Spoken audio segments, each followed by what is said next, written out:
Ah, this stupid light bulb's out again! This is bullshit! Nope, it's not bullshit. It's planned obsolescence. Planned obsolescence. That's making stuff that breaks on purpose. Planned obsolescence. It's how companies bend us over and screw us. What do you mean? When Edison first started making light bulbs, they could last for 100+ years. Some are even still shining without replacements or repairs. But incandescent light bulbs only last for around 1,000 hours. So you always need new light bulbs, 'cause the bulb company needs buyers.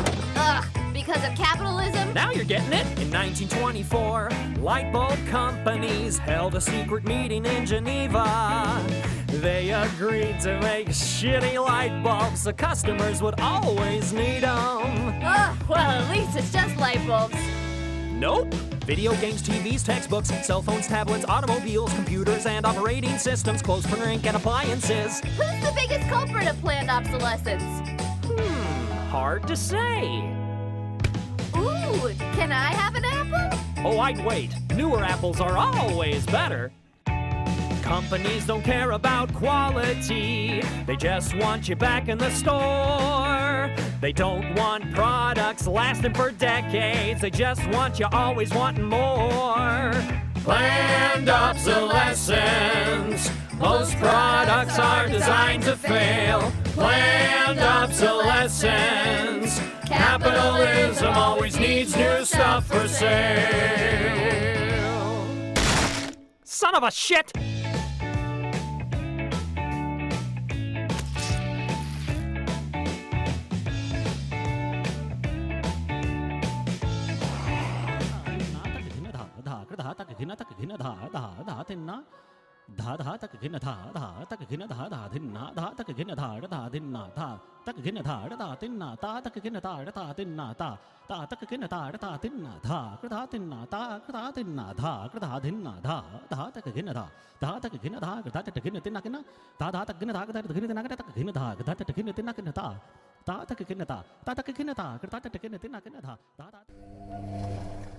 Planned obsolescence is not a new concept. Planned obsolescence is a strategy by manufacturers of household appliances, computers and electronics to limit the lifespan of their products or make repairs impossible so that consumers are encouraged to replace items frequently. There's also talk of software obsolescence, whereby a computer becomes unusable because it's no longer compatible with new software. Aesthetic obsolescence is where consumers change their smartphone, for example, because an improved version appears on the market. 7 billion smartphones have been sold worldwide since 2007, and this hasn't been without ramifications. In particular, screen manufacturing, which accounts for 80% of the environmental impact, causes depletion of resources, damage to biodiversity due to toxic discharges and greenhouse gas emissions. And at the end of its useful life, what should be done with the 44.7 million tonnes of electronic and electrical waste generated around the world in 2016? Only 20% of this waste is recycled, the rest either vanishes into the environment, is stored in landfills, often in Africa, or incinerated. Although it's difficult to prove planned obsolescence as an industrial strategy, France is a world leader, having made it an offence under law since 2015.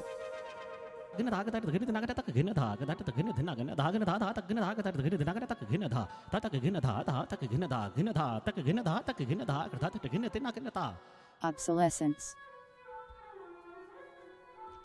The state of being obsolete, no longer in use, gone into disuse, disused or neglected. The process of becoming obsolete, outmoded or out of date.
Upcycling versus recycling. What is upcycling and recycling? What's the difference? Upcycling is the process of converting old or discarded materials into something functional as well as it makes it beautiful. It makes it into an art. Upcycling gives an item a better purpose. Recycling takes consumer materials, mostly plastic, paper, metal, glass, and breaks them down so their base materials can be remade into a new consumer product, often of lesser quality. When you upcycle an item, you aren't breaking down the materials. You may be refashioning it like making soda pop tops into jewelry. It's still made of the same materials as when you started, or more materials are added to give it more style. Also, the upcycled item is typically better quality as the original. Upcycling is not a new concept. Some of the best examples of modern-day upcycling come from the 1930s and 40s, when families had very little economic or materials and resources. In this age of thrift, they reused almost everything, repurposing items over and over until they were no longer useful. Feed sacks became dresses, or old doors became the new dining room table. What's old is new again, but with a twist. Thrift store shopping and upcycling are a trend today. Some enjoy the artistic challenge with lots of upcycled items, rivaling those found high-end department stores. But one of the biggest reasons for the rebirth of upcycling is the positive impact on the environment.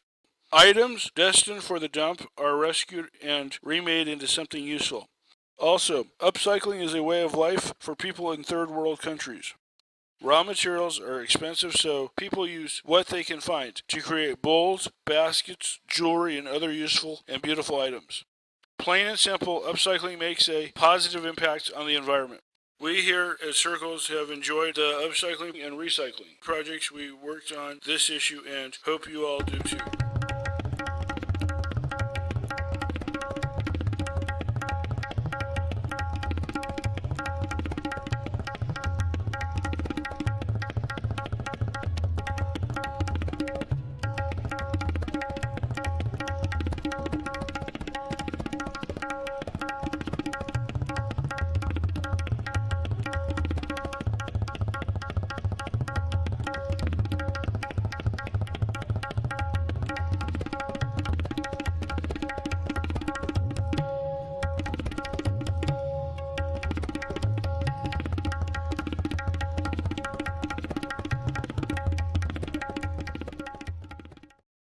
Remember that time you came across news reports about smartphones and clothes being made in factories with bad working conditions or even child labor?